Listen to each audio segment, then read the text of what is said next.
ಇವತ್ತು ನಾವು ಸ್ಟ್ಯಾಕ್ ಅಂದರೆ ಏನು ಅನ್ನೋದ್ರ ಬಗ್ಗೆ ನಾವು ತಿಳ್ಕೊಳ್ಳೋಣ. ನೋಡಿ, ಸ್ಟ್ಯಾಕ್ ಅಂದರೆ ಇದೊಂದು ಲೀನಿಯರ್ ಡೇಟಾ ಸ್ಟ್ರಕ್ಚರ್.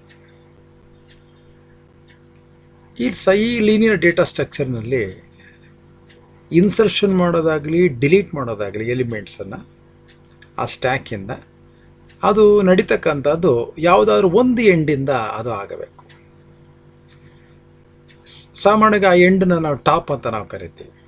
ಒಂದೇ ಜಾಗದಲ್ಲಿ ಇನ್ಸರ್ಷನ್ ಆಗಬೇಕು, ಅದೇ ಜಾಗದಲ್ಲಿ ಡಿಲೀಷನ್ ಆಗಬೇಕು. ಈ ಸ್ಟ್ಯಾಕು ಲಾಸ್ಟ್ ಇನ್ ಫಸ್ಟ್ ಔಟ್ ಅಂತಕ್ಕಂಥ ಕಾನ್ಸೆಪ್ಟನ್ನು ಫಾಲೋ ಮಾಡುತ್ತೆ. ಲಾಸ್ಟ್ ಇನ್ ಫಸ್ಟ್ ಔಟ್ ಅಂತಂದರೆ ಯಾವ ಎಲಿಮೆಂಟ್ ಲಾಸ್ಟ್ ಇನ್ಸರ್ಟ್ ಆಯಿತೋ ಅದೇ ಎಲಿಮೆಂಟು ಮೊದಲಿಗೆ ನಾವು ರಿಮೂವ್ ಮಾಡಲಿಕ್ಕೆ ಸಾಧ್ಯ. ಕಡೆಯಲ್ಲಿ ಇನ್ಸರ್ಟ್ ಆದಂಥ ಎಲಿಮೆಂಟೇ ರಿಮೂವ್ ಮಾಡೋಕ್ಕೆ ಹೊರಟಾಗ ಅದೇ ನಮಗೆ ಸಿಗುತ್ತೆ, ಅದೇ ನಾವು ರಿಮೂವ್ ಮಾಡಬೇಕಾಗತ್ತೆ. ಅಲ್ಲಿಗೆ last inserted element is the first one to be removed ಅಂತ ಇದು ಅದರ ಅರ್ಥ. ಈ ಚಿತ್ರವನ್ನು ಗಮನಿಸಿ ನಿಮ್ಗೆ ಗೊತ್ತಾಗುತ್ತೆ. ಇದು ಒಂದು ಸ್ಟ್ಯಾಕ್ ಮೆಮೊರಿ. ಇಲ್ಲಿ ನೋಡಿ, ಎಲಿಮೆಂಟ್ಗಳೆಲ್ಲ ಒಂದಾದ ಮೇಲೆ ಒಂದು ನಾವು ಜೋಡಿಸಿದ್ದೇವೆ, ಅಂದರೆ ಎಲ್ಲವೂ ಇನ್ಸರ್ಟ್ ಆಗಿದೆ ಅಂತ ಅರ್ಥ. ಮೊದಲಿಗೆ ಒಂದು ಎಲಿಮೆಂಟು, ಅದಾದ ನಂತರ ಇನ್ನೊಂದು, ಅದಾದ ನಂತರ ಇನ್ನೊಂದು, ಹೀಗೆ ಒಂದಾದ ಮೇಲೆ ಒಂದು ಎಲಿಮೆಂಟನ್ನು ನಾವು ಪುಷ್ ಮಾಡಿದ್ದೀವಿ ಮೆಮೊರಿ ಬ್ಲಾಕ್ಗೆ ಅಂತ. ಎಲ್ಲ ಎಲಿಮೆಂಟ್ಗಳು ಸ್ಟೋರ್ ಆಗಿದ್ದಾವೆ. ಈ ಕಡೆಯಲ್ಲಿ ಇನ್ಸರ್ಟ್ ಆದಂಥ ಎಲಿಮೆಂಟ್ ಇದೆಯಲ್ಲ, ಲಾಸ್ಟ್ ಇನ್ ಆದಂಥ ಎಲಿಮೆಂಟು ರಿಮೂವ್ ಮಾಡಲಿಕ್ಕೆ ಹೊರಟ್ರೆ ಅದೇ ಮೊದಲು ರಿಮೂವ್ ಆಗ್ತಕ್ಕಂಥ ಎಲಿಮೆಂಟ್. ಹಾಗಾದರೆ ಕಡೆಯಲ್ಲಿ ರಿಮೂವ್ ಆಗೋ ಎಲಿಮೆಂಟ್ ಯಾವುದು ಅಂದರೆ, ಮೊಟ್ಟ ಮೊದಲಿಗೆ ಇನ್ಸರ್ಟ್ ಆಯ್ತಲ್ಲ ಈ ಎಲಿಮೆಂಟ್, ಅದೇ ಕೊನೆಯಲ್ಲಿ ಡಿಲೀಟ್ ಆಗ್ತಕ್ಕಂಥದ್ದು ಅಥವಾ ರಿಮೂವ್ ಆಗ್ತಕ್ಕಂಥದ್ದು. ಕೊನೆಯಲ್ಲಿ ಬಂದಂಥ ಎಲಿಮೆಂಟೇ ಮೊದಲಿಗೆ ರಿಮೂವ್ ಆಗುತ್ತೆ ಅಂತಕ್ಕಂಥದ್ದು ಲಾಸ್ಟ್ ಇನ್ ಫಸ್ಟ್ ಔಟ್ ನಮ್ಮ ಕಾನ್ಸೆಪ್ಟ್. ಈ ಸ್ಟ್ಯಾಕ್ನ ಎಲ್ಲೆಲ್ಲಿ ಬಳಸ್ತಾರೆ, ಯಾವ್ಯಾವ ಅಪ್ಲಿಕೇಶನಲ್ಲಿ ಯೂಸ್ ಮಾಡ್ತಾರೆ, ನಾವು ದಿನನಿತ್ಯದ ಬದುಕಿನಲ್ಲಿ ನೋಡಿದಾಗ, ಉದಾಹರಣೆಗೆ ಒಂದು ಅಲ್ಮಿರಾದಲ್ಲಿ ಬಟ್ಟೆಗಳು ಜೋಡಿಸಿಡೋದು, ಒಂದ್ರ ಮೇಲೊಂದು ಜೋಡಿಸಿಡೋದು ಇರ್ಬೋದು, ಅಥವಾ ಈ ಒಂದಕ್ಕಿಂತ ಹೆಚ್ಚು ಚೇರ್ಗಳನ್ನ ಒಂದ್ರ ಮೇಲೊಂದು ಚೇರ್ಗಳನ್ನ ಜೋಡಿಸಿ ವರ್ಟಿಕಲ್ ಆಗಿ ಇರತಕ್ಕಂಥ ವ್ಯವಸ್ಥೆ ಇರ್ಬೋದು, ಅಥವಾ ನಿಮ್ಮ ಕೈಗೆ ನಾವು ಬಳೆಗಳನ್ನ ಹಾಕ್ಕೊಂಡಾಗ ಹೇಗೆ ನಾವು ಒಂದಾದ್ಮೇಲೆ ಒಂದು ಬಳೆಗಳನ್ನ ಜೋಡಿಸಿ ಹಾಕೋತೀವೋ ಹಾಗೆ ಈ ದಿನನಿತ್ಯದ ಬದುಕಿನಲ್ಲಿ ಈ ಸ್ಟ್ಯಾಕ್ ಇಂಪ್ಲಿಮೆಂಟೇಷನ್ ನಾವು ಕಾಣ್ಬೋದು. ಈ ಸ್ಟ್ಯಾಕನ್ನು ಪ್ರೋಗ್ರಾಮಿಂಗ್ ಲ್ಯಾಂಗ್ವೇಜ್ನಲ್ಲಿ ಎಂಥ ಸಂದರ್ಭಗಳಲ್ಲಿ ಬಳಸ್ತಾರೆ. ಒಂದು ವೇಳೆ ಯಾವುದಾದ್ರು ಪ್ರೋಗ್ರಾಮಿಂಗ್ ಯೂಸ್ ಮಾಡಿಕೊಂಡು ನೀವು ಒಂದು ಸ್ಟ್ರಿಂಗನ್ನು ರಿವರ್ಸ್ ಮಾಡಲಿಕ್ಕೆ ಹೊರಟಾಗ ಈ ಸ್ಟ್ಯಾಕ್ ಅಪ್ಲಿಕೇಶನ್ ಅಲ್ಲಿ ಯೂಸ್ ಆಗುತ್ತೆ. ಅಥವಾ ಒಂದು ಟೆಕ್ಸ್ಟ್ ಎಡಿಟರ್ನ ಯೂಸ್ ಮಾಡಿ ನೀವು ಕೆಲಸಗಳನ್ನ ಮಾಡಿದಾಗ, ಒಂದೊಂದು ಇವೆಂಟ್ಗಳನ್ನ ಅಥವಾ ಒಂದೊಂದು ಚೇಂಜಸ್ ನೀವು ಮಾಡ್ತಾ ಹೋದಾಗ ಅದು ಬೇಡ ಅಂತ ನೀವು ಹಿಂದಕ್ಕೆ ಹೆಜ್ಜೆ ಇಡಬೇಕು ಅಂದಾಗ ಆ ಇವೆಂಟನ್ನು ಅಂಡು ಮಾಡ್ಬೋದು. ನೀವೇನು ಮಾಡಿದ್ದೀರೋ ಅದು ಬೇಡ ನನಗೆ ಅನ್ಸಿದ್ರೆ ಅಂಡು ಮಾಡಿ ಹಿಂದೆ ಬರ್ಬೋದು ನೀವು, ಅಥವಾ ಅದು ಹಾಗೇ ಇರಲಿ ಅಂದರೆ ಅದನ್ನು ಉಳಿಸ್ಕೋಬೋದು. ಇದು ಇಂಥ ಸಂದರ್ಭದಲ್ಲೂ ನಾವು ಸ್ಟ್ಯಾಕ್ ಅಪ್ಲಿಕೇಶನ್ ಬೇಕಾಗತ್ತೆ.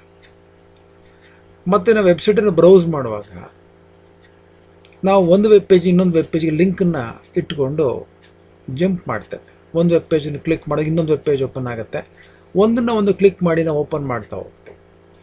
ಈ ಓಪನ್ ಮಾಡ್ತಾ ಹೋದಂಗೆಲ್ಲ ಅದರ ಅಡ್ರೆಸ್ಗಳಿದೆಯಲ್ಲ, ಯಾವ ವೆಬ್ ಪೇಜಿಂದ ಯಾವ ವೆಬ್ ಪೇಜ್ ಜಂಪ್ ಮಾಡಿದೆ, ಎಲ್ಲಿಂದ ಎಲ್ಲಿಗೆ ಹೋದಂಥ ಅಡ್ರೆಸ್ಗಳಿದೆಯಲ್ಲ, ಅದೆಲ್ಲ 1 by 1 ಸ್ಟ್ಯಾಕ್ನಲ್ಲಿ ಸ್ಟೋರ್ ಆಗುತ್ತೆ. ಅಲ್ಲೂ ನಾವು ಈ ಸ್ಟ್ಯಾಕ್ ಮೆಮೊರಿ ಅಪ್ಲಿಕೇಶನನ್ನು ಯೂಸ್ ಮಾಡ್ಬೋದು. ಅಥವಾ ನಾವು ಅರ್ಥಮೆಟಿಕ್ ಎಕ್ಸ್ಪ್ರೆಷನಲ್ಲಿ ಬರೆದಾಗ ಒಂದು ಪ್ರೋಗ್ರಾಮ್ನಲ್ಲಿ ಪ್ಯಾರಂಥೆಸಿಸ್ನ ಯೂಸ್ ಮಾಡ್ಬೋದು. ಪ್ರತಿಯೊಂದನ್ನು ಇವ್ಯಾಲ್ಯೂಯೇಟ್ ಮಾಡ್ತಾ ಹೋಗ್ತೀವಿ, ಸಾಲ್ವ್ ಮಾಡ್ತಾ ಹೋಗ್ತೀವಿ. ಅಲ್ಲಿ ಈ ಸಾಲ್ವ್ ಮಾಡೋದು ಪ್ರೊಸೀಜರ್ನಲ್ಲೂ ನಾವು ಸ್ಟ್ಯಾಕ್ ಅಪ್ಲಿಕೇಶನನ್ನು ಯೂಸ್ ಮಾಡ್ಬೋದು.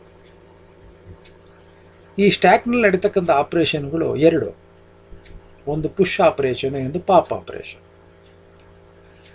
ಈ ಪುಷ್ ಆಪ್ರೇಷನ್ ಅಂದರೆ ಹೊಸದಾಗಿ ಒಂದು ಎಲಿಮೆಂಟನ್ನು ಟಾಪ್ ಮೋಸ್ಟ್ ಪೊಸಿಷನ್ಗೆ ಇನ್ಸರ್ಟ್ ಮಾಡ್ತಕ್ಕಂಥದ್ದು. ಪಾಪ್ ಆಪರೇಷನ್ ಅಂದರೆ ಏನು ಟಾಪ್ ಮೋಸ್ಟಲ್ಲಿ ಯಾವ ಎಲಿಮೆಂಟ್ ಇದೆಯೋ ಟಾಪ್ನಲ್ಲಿ ಅದನ್ನು ನಾನು ಡಿಲೀಟ್ ಮಾಡ್ತಕ್ಕಂಥದ್ದು. ಇದಕ್ಕೆ ಪಾಪ್ ಆಪರೇಷನ್ ಅಂತ. ಇದು nothing but delete operation. Push ಅಂದರೆ ಇನ್ಸರ್ಷನ್ ಆಪರೇಷನ್. ಈಗ ಪೈಥಾನ್ ಪ್ರೋಗ್ರಾಮ್ನ ಯೂಸ್ ಮಾಡಿಕೊಂಡು ಎಲ್ಲ ಈ ಕ್ರಿಯೆಗಳು ನೀವು ನೋಡಿದ್ರಲ್ಲ, ಪುಷ್ ಆಪರೇಷನ್ ಅಂದ್ರೇನು, ಪಾಪ್ ಅಂದ್ರೇನು, ಅವೆಲ್ಲ ನೋಡಿಕೊಂಡು ಒಂದು ಪ್ರೋಗ್ರಾಮನ್ನು ಬರೀರಿ ಅಂತ ನಿಮಗೆ ಹೇಳಿದಾಗ ಸ್ಟ್ಯಾಕನ್ನು ಕ್ರಿಯೇಟ್ ಮಾಡ್ತಕ್ಕಂಥ, ಎಲಿಮೆಂಟ್ ಡಿಲೀಟ್ ಮಾಡ್ತಕ್ಕಂಥ, ಇನ್ಸರ್ಟ್ ಮಾಡ್ತಕ್ಕಂಥದ್ರ ಬಗ್ಗೆ ಒಂದು ಪ್ರೋಗ್ರಾಮನ್ನು ಬರೀರಿ ಪೈಥಾನಲ್ಲಿ ಅಂದಾಗ ನಾವು 1 by 1 ಹೇಗೆ ಬರೀಬೋದು ಅನ್ನೋದನ್ನು ನಾವು ನೋಡ್ಬೋದು. ಮೊದಲಿಗೆ ನಾವೊಂದು ಸ್ಟ್ಯಾಕನ್ನು ಕ್ರಿಯೇಟ್ ಮಾಡ್ತಾ ಇದ್ದೇವೆ. ಆ ಕ್ರಿಯೇಟ್ ಮಾಡ್ತಕ್ಕಂಥ ಸ್ಟ್ಯಾಕಿಗೆ ಹೆಸರು ಕೊಟ್ಟಿದ್ದೇವೆ, ಗ್ಲಾಸ್ ಸ್ಟ್ಯಾಕ್ ಅಂತ ಒಂದು ಹೆಸರನ್ನ ನಾವೇ ಕೊಟ್ಟಿದ್ದೇವೆ. ಆ ಸ್ಟ್ಯಾಕಿಗೆ ಒಂದು ಎಂಟಿ ಲಿಸ್ಟ್ ಕ್ರಿಯೇಟ್ ಮಾಡಿ ಅದನ್ನು ನಾವು ಈ ಸ್ಟ್ಯಾಕಿಗೆ ಅಸೈನ್ ಮಾಡ್ತಾ ಇದ್ದೇವೆ. ಈ ಲಿಸ್ಟ್ ಒಳಗಡೆ ನಾವು ಎಷ್ಟು ಎಲಿಮೆಂಟ್ ಹಾಕ್ತೀವೋ ಅದೆಲ್ಲ ಸ್ಟ್ಯಾಕ್ ಒಳಗಡೆ ಸ್ಟೋರ್ ಆದ ಹಾಗೆ. ಮೊದಲಿಗೆ ನಾವು ಈ ಸ್ಟ್ಯಾಕು ಎಂಟಿ ಇದೆಯಾ ಇಲ್ವಾ ಅಂತ ಹೇಗೆ ಕಂಡುಹಿಡಿಯೋದು ಅನ್ನೋದಕ್ಕೆ ಒಂದು ಫಂಕ್ಷನನ್ನು ತೊಗೋತೀವಿ. ಆ ಫಂಕ್ಷನ್ ಯೂಸರ್ ಡಿಫೈನ್ ಫಂಕ್ಷನ್ ಅಂತ ನಾವು ಕರೀತೇವೆ. ಈಸ್ ಎಂಟಿ ಅಂತ ಒಂದು ಫಂಕ್ಷನನ್ನು ಪ್ರೋಗ್ರಾಮಲ್ಲಿ ಬರ್ಕೊಂಡಿದ್ದಾರೆ. ಇಲ್ಲಿ ಒಂದು ಪ್ಯಾರಾಮೀಟರ್ ಇಟ್ಕೊಂಡಿದ್ದಾರೆ, ಗ್ಲಾಸ್ ಸ್ಟ್ಯಾಕ್. ಇದು ಯಾವುದಪ್ಪ ಅಂದರೆ ನೀವೇನಿಗೆ ಸ್ಟ್ಯಾಕಿಗೆ ಹೆಸರು ಕೊಟ್ಟಲ್ಲ, ಅದು ಒಂದು ನಥಿಂಗ್ ಬಟ್ ಒಂದು ಸ್ಟ್ಯಾಕ್ ಅಷ್ಟೇ. ಹೆಸರು ಮಾತ್ರ ನೀವೇ ಕೊಟ್ಟಿದ್ರೆ ಗ್ಲಾಸ್ ಸ್ಟ್ಯಾಕ್. ಈ ಲೆನ್ ಅನ್ನೋದು ಬಿಲ್ಟ್ ಇನ್ ಫಂಕ್ಷನ್ ಇದೆಯಲ್ಲ, ಈ ಬಿಲ್ಟ್ ಇನ್ ಫಂಕ್ಷನ್ ಯೂಸ್ ಮಾಡಿ ಸ್ಟ್ಯಾಕು ಎಂಟಿ ಆಗಿದೆಯಾ ಇಲ್ವ ಅಂತ ಚೆಕ್ ಮಾಡ್ತೇವೆ. ಎಂಟಿ ಆಗಿದೆ ಅಂದರೆ ಅದರ ಲೆಂತ್ 0 ಆಗಿರುತ್ತೆ. 0 = 0 ಕಂಡೀಷನ್ ಟ್ರೂ ಆಗುತ್ತೆ. ಇದರ ಲೆಂತು 0 ಇಲ್ಲ ಅಂದರೆ ಯಾವುದೋ ಒಂದಷ್ಟು ಎಲಿಮೆಂಟ್ ಒಳಗಡೆ ಇದೆ ಅಂತ ಅರ್ಥ. ಅಲ್ಲಿಗೆ ಆಗ ಈ ಕಂಡೀಷನ್ ಫಾಲ್ಸ್ ಆಗಿ ನಮಗೆ ರಿಟರ್ನ್ ಫಾಲ್ಸ್ ಅಂತ ಫಾಲ್ಸು ಬೂಲಿಯನ್ ವ್ಯಾಲ್ಯೂ ರಿಟರ್ನ್ ಆಗುತ್ತೆ. ಈ ಮೂರನೇ ಫಂಕ್ಷನ್ ಇದೆಯಲ್ಲ, OP ಪುಷ್ ಅಂತ, ಇದು ನಾವೇ ಕೊಟ್ಟಿರ್ತಕ್ಕಂಥ ಒಂದು ಹೆಸರು. ಇದು ಇನ್ಸರ್ಟ್ ಮಾಡಲಿಕ್ಕೆ ಒಂದು ಎಲಿಮೆಂಟನ್ನು, ಒಂದು ಫಂಕ್ಷನನ್ನು ಕ್ರಿಯೇಟ್ ಮಾಡ್ತಾ ಇದ್ದೇವೆ. ಯಾವುದ್ರ ಮೇಲೆ? ಒಂದು ಸ್ಟ್ಯಾಕ್ ಮೇಲೆ. ಆ ಸ್ಟ್ಯಾಕಿಗೆ ನಾವೇ ಹೆಸರು ಕೊಟ್ಟಿದ್ದೀವಿ, ಗ್ಲಾಸ್ ಸ್ಟ್ಯಾಕ್. ಈ ಫಂಕ್ಷನ್ ನೋಡಿ, ಈ ಫಂಕ್ಷನ್ಗೆ ಹೆಸರು OP ಪುಷ್ ಅಂತ ನಾವು ಕೊಟ್ಟಿದ್ದೀವಿ ಹೆಸರನ್ನ. ಇಲ್ಲಿ 2 ಪ್ಯಾರಾಮೀಟರ್ ಇದೆ. ಒಂದು ಸ್ಟ್ಯಾಕು, ಇನ್ನೊಂದು ಸ್ಟ್ಯಾಕಿಗೆ ಇನ್ಸರ್ಟ್ ಮಾಡುವಂಥ ಎಲಿಮೆಂಟ್. ಇದು ನೇಮ್ ಆಫ್ ದ ಸ್ಟ್ಯಾಕ್ ಅಂತ, ಸ್ಟ್ಯಾಕಿಗೆ ನೀವೇ ಕೊಡ್ತಕ್ಕಂಥ ಹೆಸರು. ಇದು ಎಲಿಮೆಂಟ್ ಅಂತ ಒಂದು ವೇರಿಯೇಬಲ್ಲು, ಇಲ್ಲಿಗೆ ನೀವು ಎಲಿಮೆಂಟನ್ನು ಅಸೈನ್ ಮಾಡಿರ್ತಾರೆ, ಅದೇ ಹೋಗಿ ಸ್ಟ್ಯಾಕ್ ಒಳಗಡೆ ಇನ್ಸರ್ಟ್ ಆಗುತ್ತೆ. ಈಗ ಆ ಎಲಿಮೆಂಟನ್ನು ಸ್ಟ್ಯಾಕಿಗೆ ಹಾಕಲಿಕ್ಕೆ ಒಂದು ಬಿಲ್ಟ್ ಇನ್ ಫಂಕ್ಷನ್ ಹೆಲ್ಪ್ ತೊಗೊಂಡಿದ್ದೀರಾ, ಅದೇ ಹೆಸರು ಅಪೆಂಡ್ ಅಂತ. ಈ ಅಪೆಂಡನ್ನು ತೆಗೆದುಕೊಂಡಾಗ ಏನಾಗುತ್ತೆ, ಈ ಎಲಿಮೆಂಟು ಆ ಸ್ಟ್ಯಾಕ್ ಒಳಗಡೆ ಇನ್ಸರ್ಟ್ ಆಗುತ್ತೆ. ಇಲ್ಲಿ ನಮ್ಮ ಪ್ರಶ್ನೆ ಏನಪ್ಪ ಅಂದರೆ, ಒಂದು ವೇಳೆ ಆ ಮೆಮೊರಿ ಬ್ಲಾಕ್ ಇದೆಯಲ್ಲ ಸ್ಟ್ಯಾಕ್ನಲ್ಲಿ, ಅದು ಫಿಲ್ ಆಗಿದೆ ಅನ್ನೋ ಸಂದರ್ಭದಲ್ಲೂ ನೀವೇನಾದ್ರು ಎಲಿಮೆಂಟ್ ಇನ್ಸರ್ಟ್ ಮಾಡೋಕ್ಕೋದ್ರೆ ಏನಾಗುತ್ತೆ ಅಂತ. ಈ C ಮತ್ತು C++ ಅಲ್ಲ, ಅದನ್ನು ನೇರವಾಗಿ ಹೇಳ್ಬಿಡ್ತೀವಿ, ಮೆಮೊರಿ ಬ್ಲಾಕಲ್ಲಿ ಜಾಗ ಇಲ್ಲ ಅಂದಾಗ ನೀನು ಇನ್ಸರ್ಟ್ ಮಾಡಲಿಕ್ಕೆ ಅಥವಾ ಅಪೆಂಡ್ ಮಾಡಲಿಕ್ಕೆ ಹೊರಟ್ರೆ ಅದು ಓವರ್ಫ್ಲೋ ಆಗುತ್ತೆ ಅಂತ. ಆದರೆ ಪೈಥಾನಲ್ಲಿ ವಿಶೇಷ ಏನಪ್ಪ ಅಂದರೆ, ನಾವು ಲಿಸ್ಟನ್ನ ಇಲ್ಲಿ ಬಳಕೆ ಮಾಡಿರೋದ್ರಿಂದ ಲಿಸ್ಟ್ಗೆ ಯಾವ ಲಿಮಿಟೂ ಇಲ್ಲ. ಮೆಮೊರಿ ಸೈಜ್ ಅದೇ ಇನ್ಕ್ರೀಸ್ ಮಾಡ್ಕೊಳ್ಳುತ್ತೆ, ಯಾವ ಲಿಸ್ಟ್ ತೊಂದರೆನೇ ಇಲ್ಲ ಲಿಸ್ಟ್ನಲ್ಲಿ. ಹಾಗಾಗಿ ಇಲ್ಲಿ ಓವರ್ಫ್ಲೋನು ಪ್ರಮೇಯ ಬರೋದೇ ಇಲ್ಲ. ಹಾಗಾದರೆ ಓವರ್ಫ್ಲೋನು ಪ್ರಮೇಯ ಬರೋದೇ ಇಲ್ಲ ನಿಜ. ಆದರೆ ಒಂದು ವೇಳೆ ಮೆಮೊರಿನೇ ಇಲ್ಲ, ಇಡೀ ಕಂಪ್ಯೂಟರ್ ಮೆಮೊರಿನೇ ಸಾಲ್ತಾ ಇಲ್ಲ, ಅಲ್ಲಿಗೆ ಎಂಡ್ ಆಯಿತು ಅನ್ನೋ ಸಂದರ್ಭದಲ್ಲಿ ಆಗ ನಾನು ಅಪೆಂಡ್ ಮಾಡೋಕ್ಕಾಗದೇ ಇರ್ಬೋದು. ಕಂಪ್ಯೂಟರ್ನಲ್ಲಿ ಮೆಮೊರಿ ಇದೆ ಅಂದಾಗ ಲಿಸ್ಟು ತನಗೆಷ್ಟು ಬೇಕೋ ಅಷ್ಟು ಮೆಮೊರಿಯನ್ನು ಎಕ್ಸ್ಟೆಂಡ್ ಮಾಡಲಿಕ್ಕೆ ಸಾಧ್ಯ ಇದೆ. ಹಾಗಾಗಿ ನಮಗೆ ಓವರ್ಫ್ಲೋ ಅಂತಕ್ಕಂಥ ಸನ್ನಿವೇಶ ಇಲ್ಲಿ ಬರೋದಿಲ್ಲ ಅಂತ ಇದರ ಅರ್ಥ. ಈಗ ನೋಡಿ, ಇನ್ನೊಂದು ಫಂಕ್ಷನ್ ಇದೆ ಸೈಜ್ ಅಂತ. ಈ ಫಂಕ್ಷನ್ ಕೆಲಸ ಏನು? ಈ ಸ್ಟ್ಯಾಕ್ನ ಒಳಗಡೆ ಎಷ್ಟು ಮೆಂಬರ್ ಇದೆ, ಎಷ್ಟು ಎಲಿಮೆಂಟ್ಸ್ಗಳಿದ್ದಾವೆ ಅಂತ ನಾನು ಲೆಂತನ್ನು ಕಂಡುಹಿಡಿಯೋದು. ಇದಕ್ಕೆ ಸೈಜ್ ಅಂತಕ್ಕಂಥ ಫಂಕ್ಷನನ್ನು ಪ್ರೋಗ್ರಾಮ್ನಲ್ಲಿ ಬಳಕೆ ಮಾಡ್ತಾ ಇದ್ದೆ. ಎರಡನೇದು ಈ ಟಾಪ್ ಅನ್ನೋ ಫಂಕ್ಷನ್ ಇದೆಯಲ್ಲ, ಇದನ್ನು ಬಳಕೆ ಮಾಡ್ತಾ ಇರೋದು ಉದ್ದೇಶ ಏನಂದರೆ, ಈ ಟಾಪ್ ಮೋಸ್ಟ್ ಎಲಿಮೆಂಟ್ ಯಾವುದಿದೆ ಸ್ಟ್ಯಾಕ್ನಲ್ಲಿ ಅಂತ ನಾವು ರೀಡ್ ಮಾಡಬೇಕು, ಪಡ್ಕೋಬೇಕು, ಯಾವುದಿದೆ ಅಂತ ನಾವು ತಿಳ್ಕೋಬೇಕು. ಮೊದಲಿಗೆ ನಾನೇನು ಮಾಡ್ತೀನಿ, ಈ ಫಂಕ್ಷನನ್ನು ಯೂಸ್ ಮಾಡಿ ಎಂಟಿ ಇದೆಯಾ ಅಂತ ಚೆಕ್ ಮಾಡ್ತೀನಿ. ಎಂಟಿ ಇದ್ದರೆ ಸ್ಟ್ಯಾಕ್ ಎಂಟಿ ಅಂತ ಮೆಸೇಜನ್ನು ಪ್ರಿಂಟ್ ಮಾಡ್ತೀನಿ. ಪ್ರಿಂಟ್ ಮಾಡಿ ಪ್ರೋಗ್ರಾಮ್ ಏನನ್ನೂ ರಿಟರ್ನ್ ಮಾಡಲ್ಲ, ಮೆಸೇಜ್ ಮಾತ್ರ ಪ್ರಿಂಟ್ ಮಾಡುತ್ತೆ. ಒಂದು ವೇಳೆ ಈ ಕಂಡೀಷನ್ ಸುಳ್ಳಾದರೆ ಇದು ಎಂಟಿ ಆಗಿಲ್ಲ ಅಂತ ಅರ್ಥ. ಆಗ ನಾವಿಲ್ಲಿ ಬರ್ತೀವಿ. ಇಲ್ಲಿ ಬಂದು ಎಲ್ಸ್ ಬ್ಲಾಕಲ್ಲಿ ಏನಾಗುತ್ತೆ, ಈ ಸ್ಟ್ಯಾಕ್ನ ಲೆಂತನ್ನು ಕಂಡುಹಿಡಿದು ಎಕ್ಸನ್ನು ವೇರಿಯೇಬಲ್ಗೆ ಅಸೈನ್ ಮಾಡ್ತೀವಿ. ಆನಂತರ x-1 ಅಂದರೆ ಇದು ಟಾಪ್ ಮೋಸ್ಟ್ ಎಲಿಮೆಂಟ್ ಯಾವುದಿದೆಯೋ ಅದು. ಆ ಟಾಪ್ ಮೋಸ್ಟ್ ಎಲಿಮೆಂಟು ನೀವು ಎಡಗಡೆ ಬರ್ಕೊಂಡಿದ್ದೀರ ಎಲಿಮೆಂಟ್ ಅಂತ ಒಂದು ವೇರಿಯೇಬಲು, ಅಲ್ಲಿಗೆ ಅಸೈನ್ ಆಗಿಬಿಡುತ್ತೆ. ಆನಂತರ ಏನು ಮಾಡ್ತೀರಾ, ಆ ಎಲಿಮೆಂಟನ್ನು ರಿಟರ್ನ್ ಮಾಡ್ತೀರಾ, ಪ್ರೋಗ್ರಾಮ್ಗೆ ರಿಟರ್ನ್ ಮಾಡ್ತೀರಾ. ಪ್ರೋಗ್ರಾಮ್ ಒಳಗಡೆ ಈ ಫಂಕ್ಷನ್ ಅದನ್ನು ರಿಟರ್ನ್ ಮಾಡುತ್ತೆ. ಈಗ ನಮ್ಮ ಪ್ರಶ್ನೆ, ಈ ಟಾಪ್ ಮೋಸ್ಟ್ ಎಲಿಮೆಂಟನ್ನು ಡಿಲೀಟ್ ಮಾಡೋದು ಹೇಗೆ? ನೋಡಿ, ನಮ್ಮ ಪ್ರೋಗ್ರಾಮಲ್ಲಿ, ಈ ಪೈಥಾನ್ ಪ್ರೋಗ್ರಾಮಲ್ಲಿ ಒಂದು ಯೂಸರ್ ಡಿಫೈನ್ ಒಂದು ಫಂಕ್ಷನನ್ನು ನಾವು ತಗೊಂಡಿದ್ದೀವಿ. ಅದ ಹೆಸರು OP_POP ಅಂತ. ಈ ಫಂಕ್ಷನ್ನ ನೋಡಿ, ಒಂದು ಪ್ಯಾರಾಮೀಟರ್ನ ಯೂಸ್ ಮಾಡುತ್ತೆ, ಅದು ಗ್ಲಾಸ್ ಸ್ಟ್ಯಾಕ್ ಅಂತ. ಇಲ್ಲಿ ಮೊದಲಿಗೆ ಅದು ಡಿಲೀಟ್, ಒಳಗಡೆ ಏನು ಎಲಿಮೆಂಟ್ ಇಲ್ವಾ ಅಂತ ಚೆಕ್ ಮಾಡ್ಕೋಬೇಕು. ಏನೋ ಎಲಿಮೆಂಟ್ ಇದ್ದರೆ ಡಿಲೀಟ್ ಮಾಡ್ತೀನಿ, ಎಲಿಮೆಂಟೇ ಇಲ್ಲ ಅಂದರೆ ಡಿಲೀಟ್ ಮಾಡೋದೇನು ನಾನು? ಇದು ನಮ್ಮ ಪ್ರಶ್ನೆ.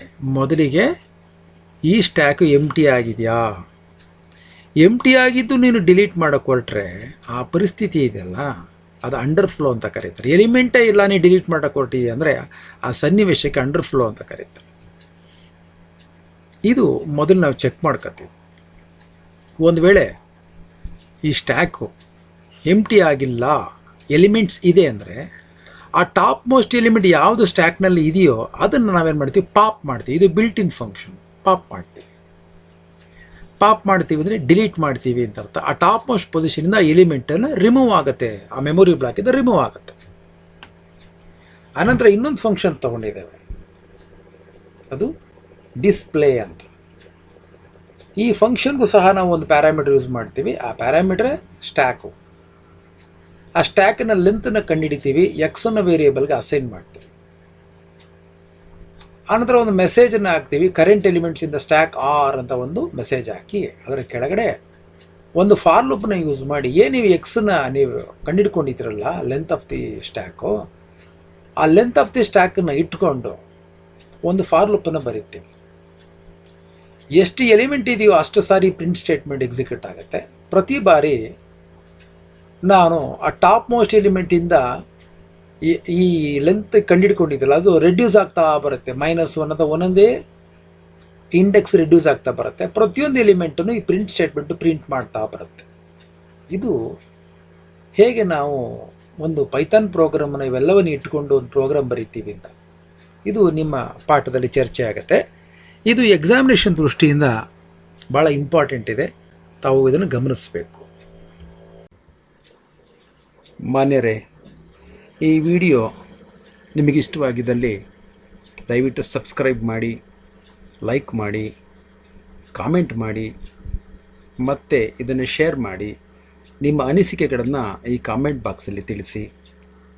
ಧನ್ಯವಾದಗಳು.